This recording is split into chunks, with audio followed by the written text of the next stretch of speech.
नमस्कार दोस्तों, कैसे हैं आप सब लोग। अच्छे होंगे आशा करता हूं। और सभी दोस्तों का मेरे YouTube चैनल पर स्वागत है। दोस्तों, जनता जिसे चाहती है, जिस सिर माथे पर बैठा लेती है, वो समाज का हीरो बन जाता है और उसकी तपिश जिसे समाज हीरो बनाता है दूर तक जाती है और एक रुतबा कायम करती है। ऐसा ही एक हीरो है राजस्थान का एक सांसद, नागौर से सांसद हनुमान बेनीवाल। हनुमान बेनीवाल का एक ऐसा अपने आप में वहाँ का एक रुतबा है जिसे जनता जनार्दन राजस्थान की अपनी पलकों पर बिठाए हुए है और वो राजस्थान का हीरो बन गया।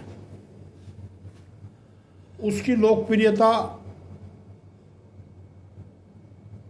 उसकी सौम्यता, उसका जुझारूपन को देखते हुए जो वहाँ की सरकार है भारतीय जनता पार्टी की, और उसका मुख्यमंत्री है भजन लाल शर्मा। भजन लाल शर्मा को दहशत हो गई और हनुमान बेनीवाल से डर लगने लगा। दोस्तों, राजस्थान में 5 साल कांग्रेस रहती है, 5 साल भारतीय जनता पार्टी रहती है। इन दोनों में आपस में एक कॉमनता है और जनता जाए भाड़ में, अपनी सरकार चाहिए। लेकिन हनुमान बेनीवाल एक ऐसा उभरता हुआ सितारा, उत्तर भारत का किसान नेता, करोड़ों दिलों की धड़कन, बेबाक जवाब देने वाला, संघर्ष का रास्ते पर चलने वाला और गरीब, मजदूर, मजलूम, किसान, मजदूर, हर वर्ग के साथ कंधे से कंधा मिलाकर चलने वाला हनुमान बेनीवाल, उसकी लोकप्रियता इस कदर राजस्थान में हो गई कि बड़े बड़े नेताओं को डर लगने लगा। और उसका खामियाजा ये, उसका मकसद उन सरकारों का ये है कि हनुमान बेनीवाल को किसी भी तरह से डाउन किया जाए। दोस्तों, हनुमान बेनीवाल पिछले काफ़ी दिनों से एसआई की भर्ती के लिए आंदोलनरत है और उस आंदोलन में 25 मई को, उस आंदोलन में वो रुतबा कायम उसका हुआ कि 1 लाख आदमियों की रैली के बजाय 4 लाख आदमियों की रैली जयपुर में ही और सरकार के चूल्हे हिल गए। वे एक ऐसे नेता हैं जो बेबाक बोलते हैं, कोई लाग लपेट उसकी बातों में नहीं होता। उसका सीधा अर्थ है कि जनता के दिलों में उतर जाना और जनता उसे बहुत ही दिलों से प्यार करती है और उसके साथ जुड़ती जा रही है।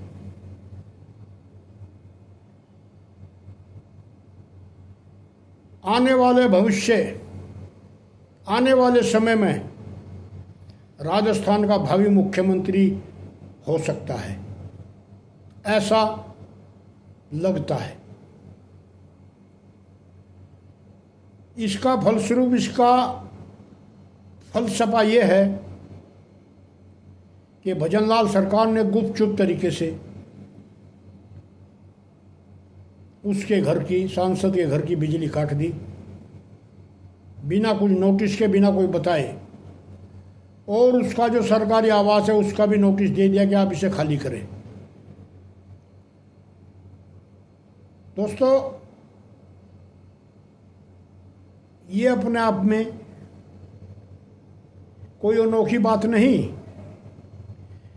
ये हिंदुस्तान की परंपरा है।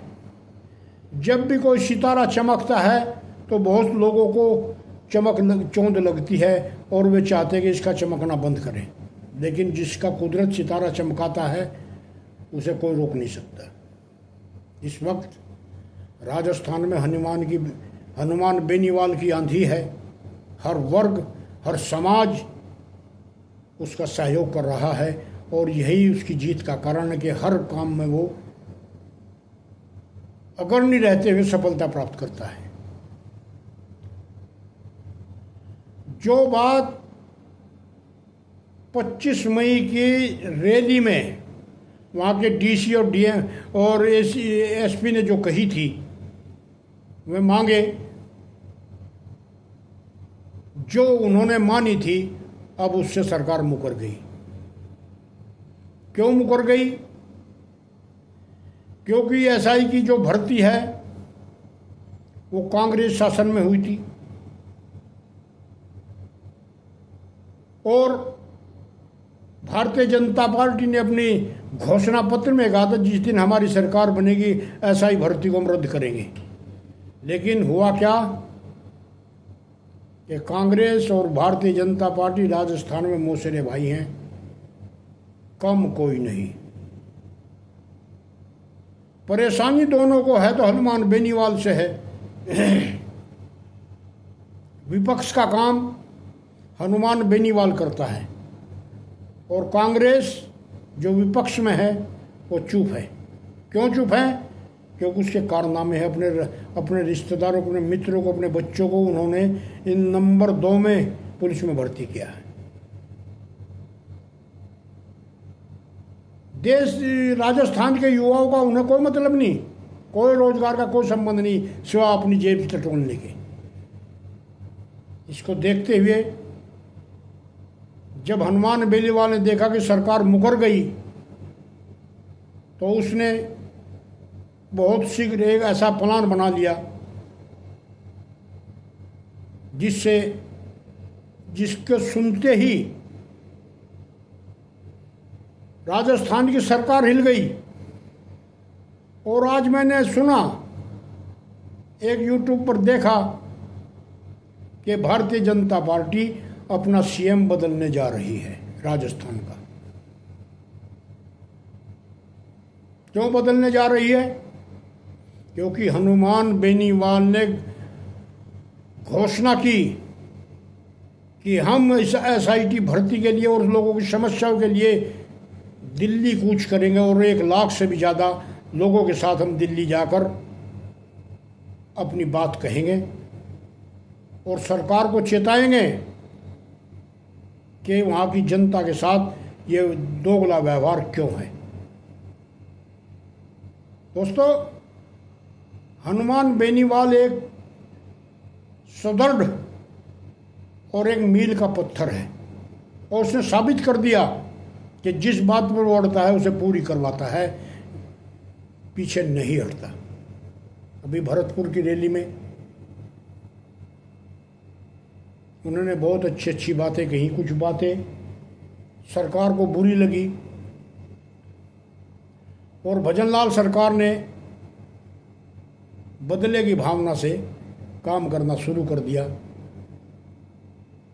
ऐसा लगता है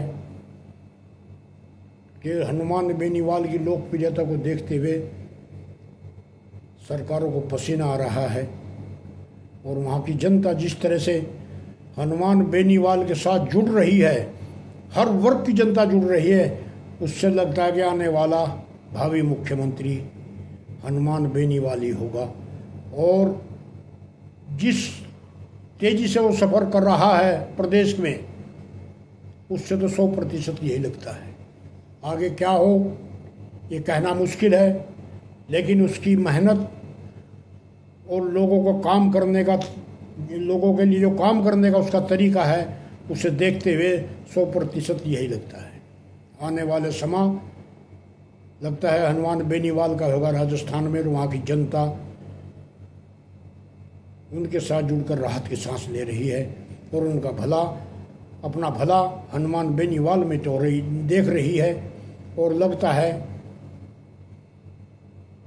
कि हर मोर्चे को पार करते हनुमान बेनीवाल एक दिन शिखर पर जरूर जाएगा। इसी के साथ दोस्तों, मैं आपका Chaudhary Omkar Singh Dahiya YouTube news channel सच के सवेरा के साथ सब्सक्राइब करें दोस्तों, वीडियो को अंत तक देके शेयर करें ताकि और लोग भी उनकी लोकप्रियता की गाथा सुन सके। नमस्कार।